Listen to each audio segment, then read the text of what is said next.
Disconnection hurts.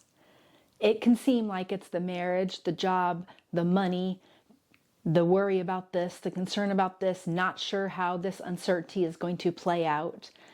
That is the hurt, but the real hurt underlying all of that is the disconnection from your own self, from your own power, from the truth of who you are. Hi, I'm Linzy Elizabeth, and I am here sharing so many things that I've learned along the way to help you become intimate within. And as that happens, you're going to understand the truth of who you are, your power, and how you can transform your world from the inside out, regardless of what happens out here. As an executive coach, I've taught this process and these principles to many others, but really none of that matters because you have you in your world, and it starts right here within yourself. And to bring your attention from the outside, your attention just scattered out here in so many different places, and to bring it back home to you in the power that you first have right here in your own self, regardless of what is happening out here. Whether you judge the out here as amazing, hard, harsh, joyful, erotic, exciting, any of that, it's to realize first, you are the originator of your experience.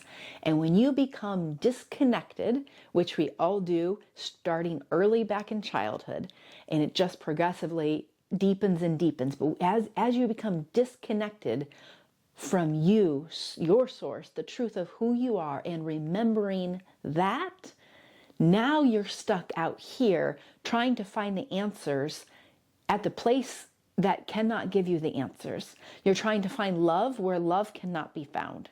You're trying to find truth and peace in the many different facets of life, in the busy, in the stress, in the blah, blah, blah, blah, trips, vacations, working longer.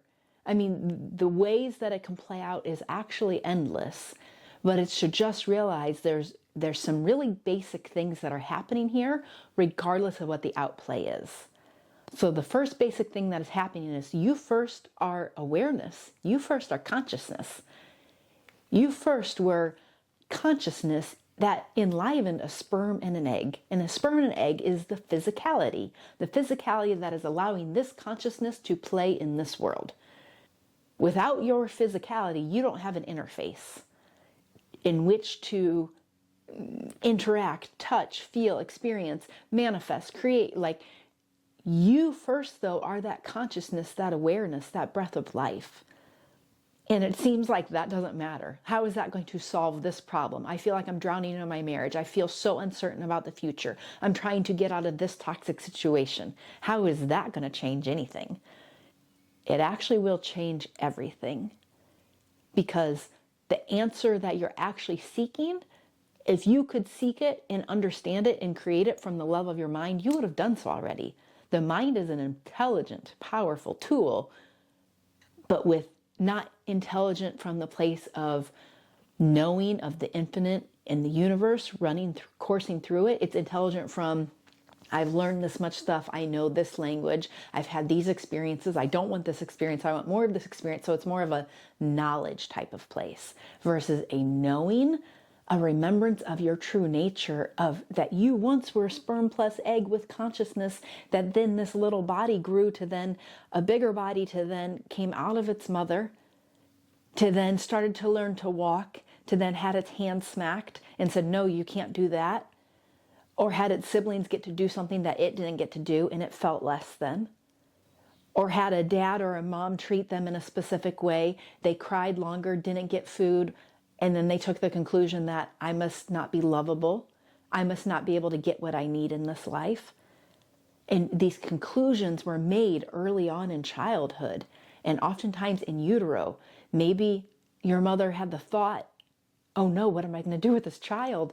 Whether she hasn't had any or she's already had 6 children and you're her 7th. It's like that, just that shocking that, what am I going to do? I'm scared because she's a mom having her own experience, and now this fetus is experiencing what she's experiencing energetically. And that energetic stance can be taken on as that in that child as I'm not lovable, I'm not wanted, I don't matter. Somebody else matters more than me. And all these iterations of not being enough then get stuck energetically, get constipated. And from this place, the way reality works is it is a projection. We then project from that place, from our fear-based mind out into reality. And that's the transmission that we're putting out. And what you put out, that's what you're going to get back. And so here it is, I'm feeling disconnected. And I might not even realize that I'm disconnected because I'm out here doing all these things trying to find connection. I'm trying to find connection in the money, trying to find connection in the man, trying to find connection in the woman, trying to find connection in the children, trying to find connection in the neighborhood, on the community board, in this friend group, in that, like, blah, blah, blah. Whoa. It's to realize I am searching for connection, but that connection can only be remedied at the source. All the others can give for a little bit, but they're going to give in a polarity because that's how the projection shows up. It shows up in a polarity. So even just this shirt, I thought it was funny that I knew I was going to make this video and this is the outfit I already picked out because it's like the devil on one shoulder and the angel on the other. It's like you hear those combating voices in your head. Well, Lindsay, don't you know that you're amazing? Somebody, you post something and Lindsay, oh, you're so amazing. And then in your own head, really? Oh my goodness. And you had this inner experience of not being enough, this experience of feeling lost, feeling lonely, feeling inadequate, wanting validation, while everybody's telling you you're so amazing and valid. And it's like, that's the polarity. To realize that life is experienced from the projection in that polarity due to fear. And what is available to us is to start to become aware that I first am the awareness. It's becoming aware of your awareness, becoming conscious of your consciousness. And it seems like that's not going to do jack anything. And I'm going to hear say it's going to do jack everything. It really will transform your world in a way, in your relationships and your money and your like it's going to transform everything because you're first the experiencer. And if you are disconnected from the truth of you being the experiencer of it all, you're going to be looking everywhere else thinking that all of this out here is the source and the cause of your pain when that is not the case. And then you're going to be looking out here because you think that's the source and cause of your pain, the marriage, the man, the job, the money, the kids, the bank account, because that is not the source of your pain, and that's where you think it is the source of your pain, you're going to start trying to remedy it at the source of the pain and what you perceive as the source of the pain. But if you change the way that you as the perceiver even perceive, now you're working at the root. Did you follow that? So if you think that their problem is out there in them, and then you try to solve the problem out there in the them, but realize that you are the experiencer who is experiencing the problem, who is experiencing the way that you're solving it, what's true is I am the experiencer, I am the awareness, I am the consciousness of this experience. I am the root of it, not this. And when I realize that I am the root of it, now I have agency, I have the power of the cause in the matter, because if I created it, I can discreate it. If I created these conclusions against my own self in utero, in early childhood, by no fault of my own, and now I've been creating decades of my life from this place because that's just how it works. I didn't know this. I wish I had. That life is a projection. Reality is a projection. It's a house of mirrors then showing you. The characters then out here are the ones showing you what it is that you're believing about yourself. If you're feeling invisible, inadequate, not enough, not noticed by people out here, it's because you somewhere inside have betrayed yourself and think that you are inadequate, invalid, not enough, invisible to your own self within. It doesn't seem like what I'm saying is true from the level of the mind. We're not taught that this is the way reality works, but I'm here sharing it with you because I wish I had known. I didn't know. I had to figure it out. I had to learn it along the way. And so, yes, it's remarkable. It's revolutionary. It's revelatory. Yes, yes, yes, because life is right here first, and then it's from here upward. And I don't have to be caught in the he said, in the she said, in this demon, this angel, this thing coming at me, like all these fighting voices and things that just continually vie for my attention and give false promises. They allure me in. That allures me that if I have that much money, I'm going to feel like this and I'm finally going to be free. If that person loves me or treats me this way, I'm finally going to be free. But then when I'm around this person, well, then I wonder about how I look, or do I look skinny, or do I look fat, or is my makeup done right, or have I said the right thing, or do I smell, or I mean, whatever your specific things are. But the mind is going to keep going, trying to solve a problem that can't be solved at that level. And so the mind does not want peace. The mind does not want restoration and remembrance of your own self. The mind is going to keep spinning because it's caught in the fear and in the polarity. And it's going to use language, which is also in polarity. Good, bad, right, wrong, up, down, yes, no, black, white. It's like, oh my goodness, the mind is caught in that. So when I am in my awareness and I am caught in my mind, that's all that I have available to me. And then I'm disconnected. Back to the very beginning of the video, disconnection hurts. It seems like it's all about that. I could go back through my toxic marriage and I could show you things that hurt. And I could also show you how I finger pointed at him. And it doesn't mean that he was or wasn't doing X, Y, Z, or that what he was or wasn't doing was or wasn't healthy or beneficial for him, me, the unit, the marriage, blah, blah, blah.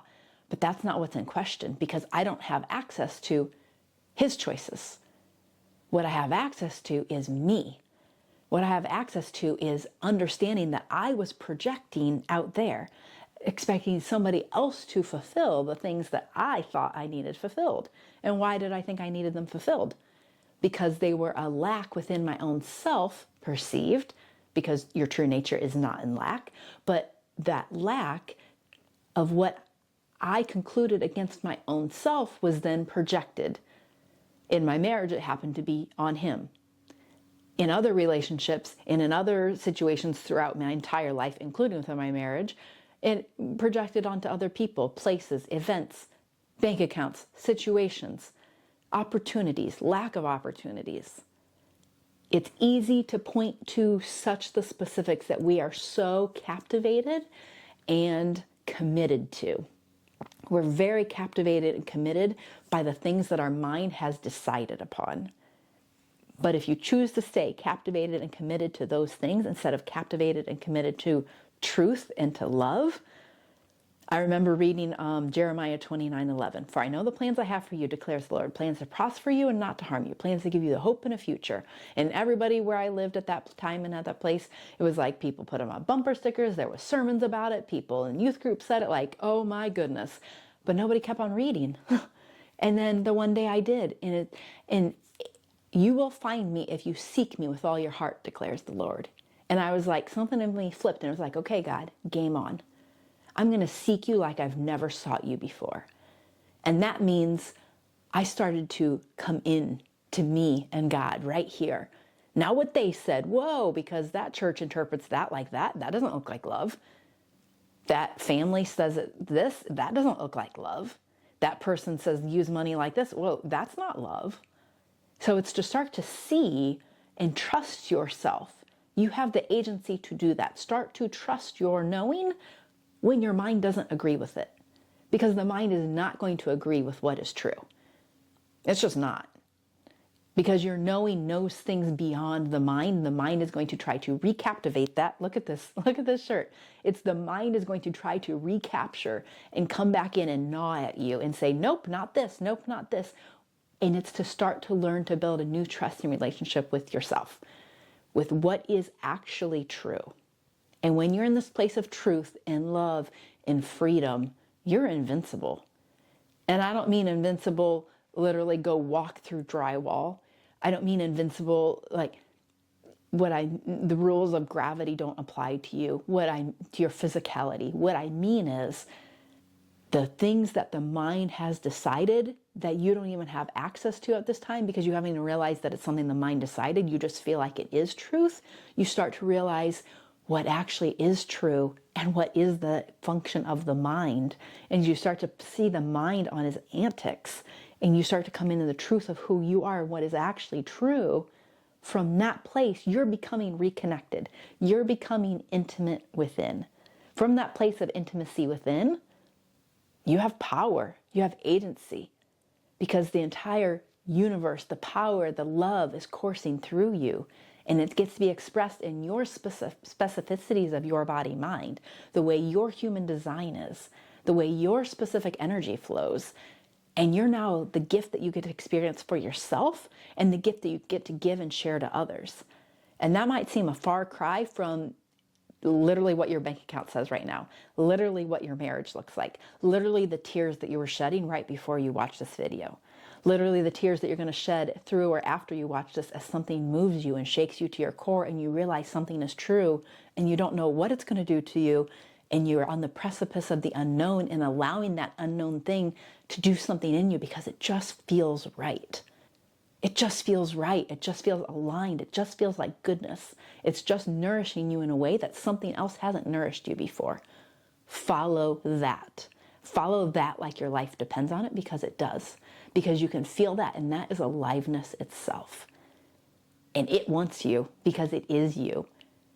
And your mind is going to try to recapture and reclaim your attention and take your attention and just spew it back out here where you're confused and you're uncertain and you have to make sure that everybody else gives you permission, or that you're against something, or that you're for something, that you prove something, that everybody notices you, whoa, now all of a sudden I can literally, as I'm talking about, I can feel the disconnection versus being right here.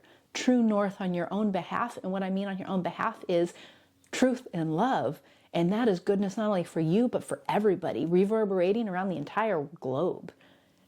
Like, that has a frequency. And so does the fear and cacophony and disconnection. And that's why it hurts. And that's why you're searching. And that's why you're still seeking. Because when you come home to truth and your true nature and reconnect with that, it doesn't hurt. Love doesn't hurt. Love is always enough. Truth doesn't hurt. Truth is always enough. The mind is going to tell you otherwise. But truth and love has a frequency, and this is a frequency-based reality. And from that place, from that frequency of truth and love, you're not going to now be projecting that truth, love, goodness, peace, presence, joy, vitality. And from that place, what's going to be received back? Because reality is still a house of mirrors. It's going to be received back. Truth, love, peace, joy, presence, vitality. And now you're literally from here looking upward. You're from your center, your epicenter of your life. And you're available for all of this goodness and love and peace and presence in the people that are available within that space. And you're no longer having to turn to your back and turn to the sides and being pulled away in disconnection from your own self, because that hurts. It hurts like a mother load. It hurts so bad. And the gift is that it hurts, because you're never meant to stay there. The pain is there to set you free. So, beautiful soul, if you are interested, I have Intimacy Within Checklist. I have created that to help you start to see some of the antics and the way that your mind might be working in your life, and then drawing you into truth. So comment below Intimacy Within Checklist and I'll send it your way. And in the meantime, I'm here. Comment below. Ask a question. What's been stirring you? Because truth and love is available for you. Freedom is available. Intimacy within, truth, love, freedom, vitality. Not being squished, not feeling like you're drowning in your own life, not feeling that disconnection, but allowing yourself to feel that initially so that it can draw you into what is actually true and goodness for you. Until next time, big love.